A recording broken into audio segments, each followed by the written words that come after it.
With permission, Mr. Speaker, I'll make a statement on Israel and the occupied Palestinian territories. The two-state solution is in peril. Catastrophic conflict in Gaza and a shocking deterioration in the West Bank.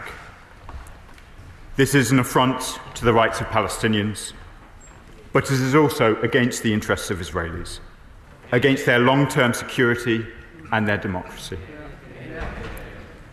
Today, I will update the House on new actions we are taking to uphold human rights and defend the vision and viability of two states living side by side in peace.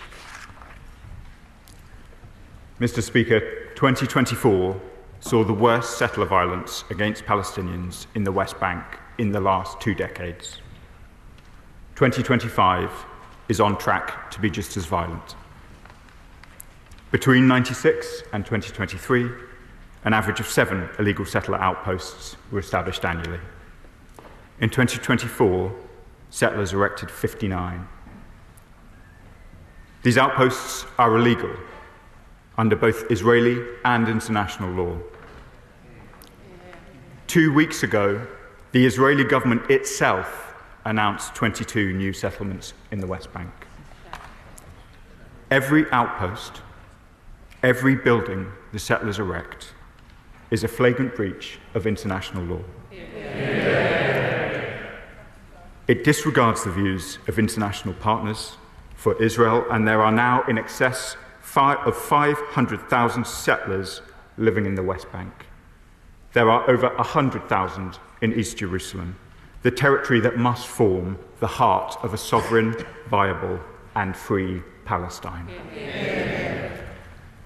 Mr. Speaker, the sharp growth in settlements alone is dangerous enough, but it has been accompanied by a steep rise in settler violence and extremist rhetoric.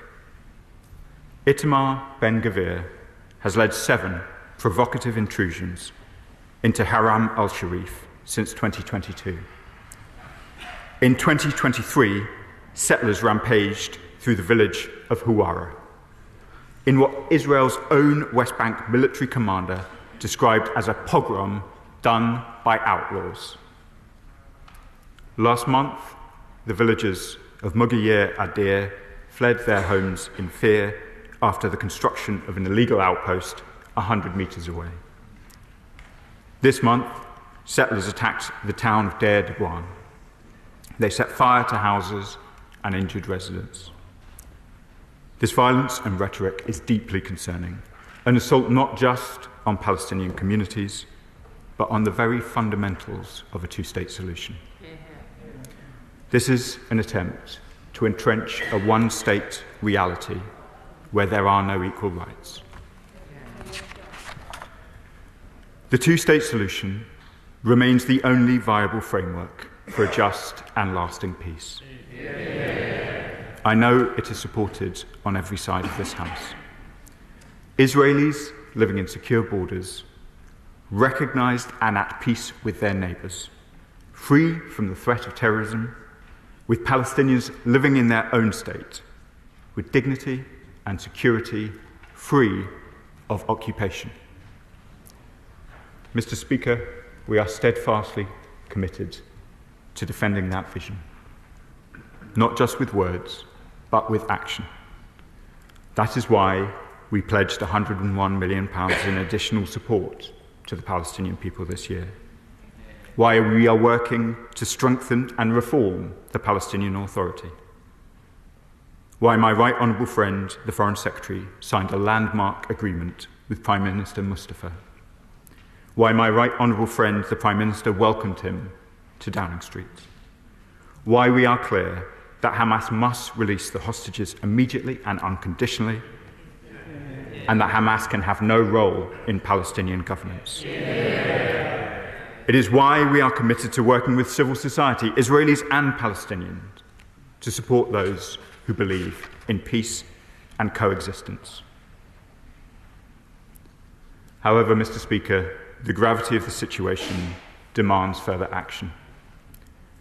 The reality is that these human rights abuses, incitement to violence, extremist rhetoric, comes not just from an uncontrolled fringe, but from individuals who are ministers in this Israeli government.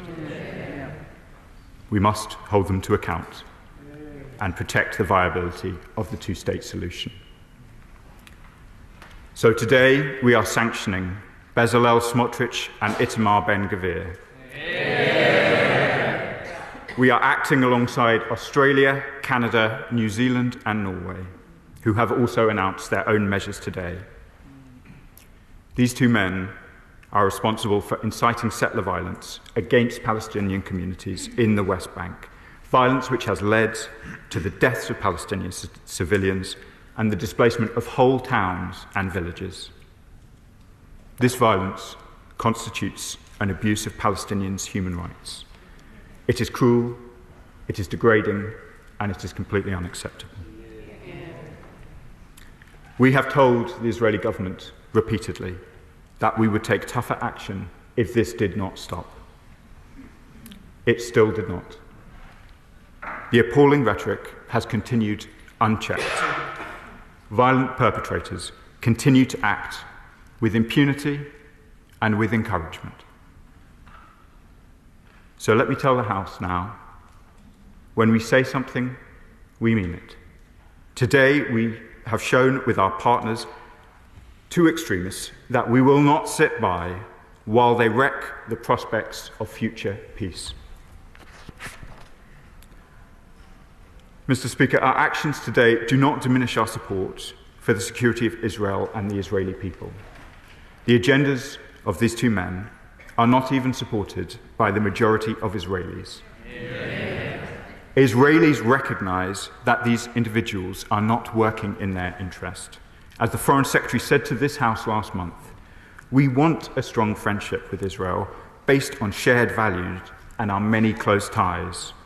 Our condemnation of Hamas, a proscribed organization, and the appalling attacks of October the 7th is unequivocal. Our commitment to the security of Israelis and the future of Israel is unwavering. We will continue to press for an immediate ceasefire in Gaza, the release of the hostages still held so cruelly by Hamas, a ramping up of aid to those Gazans in desperate need. The repeated threats by Hamas to the lives of the hostages are grotesque, and it prolongs the agony of their family and the loved ones. Hamas should release all the hostages immediately and unconditionally. Yeah. Mr. Speaker, the situation in the West Bank cannot be seen in isolation from events in Gaza. Extremist rhetoric advocating forced displacement of Palestinians, denial of essential aid, the creation of new Israeli settlements in the Strip is equally appalling and dangerous. This government will never accept the unlawful transfer of Gazans from or within Gaza, nor any reduction in the territory of the Gaza Strip. The humanitarian situation remains catastrophic in Gaza. While Israel's ground and air operations expand, Gazans have now been pushed into less than 20% of the territory. Hospitals have been destroyed and damaged. The entire population of Gaza is now at risk of famine. Meanwhile, Israel's newly introduced measures for aid endanger civilians and foster desperation. They are inhumane. The Red Cross Field Hospital in Rafah reported last week that it has responded to an unprecedented 5 mass casualty incidents in the 2 weeks prior. In each case, Palestinians have been killed or injured trying to access aid in Gaza. Desperate civilians who have endured 20 months of war should never face the risk of death or injury simply to feed themselves and their families. We need further action from the Israeli government now to lift all restrictions on aid, to enable the UN and aid partners to do their work, to ensure food and other critical supplies can reach people safely wherever they are. We will continue to support the UN and other trusted NGOs as the most effective and principled partners for aid delivery. Our support has meant over 465,000 people have received essential healthcare. 640,000 have received food, and 275,000 have improved access to water, sanitation and hygiene services. We of course support the efforts led by the United States, by Qatar and Egypt to secure an immediate ceasefire in Gaza. We welcome France and Saudi Arabia's initiative to chair an international conference next week to advance a two-state solution. Mr. Speaker, it is a two-state solution that is the only way to bring the long-lasting peace that both Israelis and Palestinians deserve. But it cannot remain an empty slogan, repeated by generations of diplomats and politicians, but increasingly divorced from the reality on the ground. Mr. Smotrich said, "There is no such thing as a Palestinian nation." Mr. Ben-Gvir has spoken of his rights in the West Bank, a territory his government is occupying, as being more important than the rights of millions of Palestinians. Their own words condemn them, Mr. Speaker. To defend those Palestinians' rights, to protect the two-state solution, to see Israelis and Palestinians living side by side in safety and security, this government is taking action.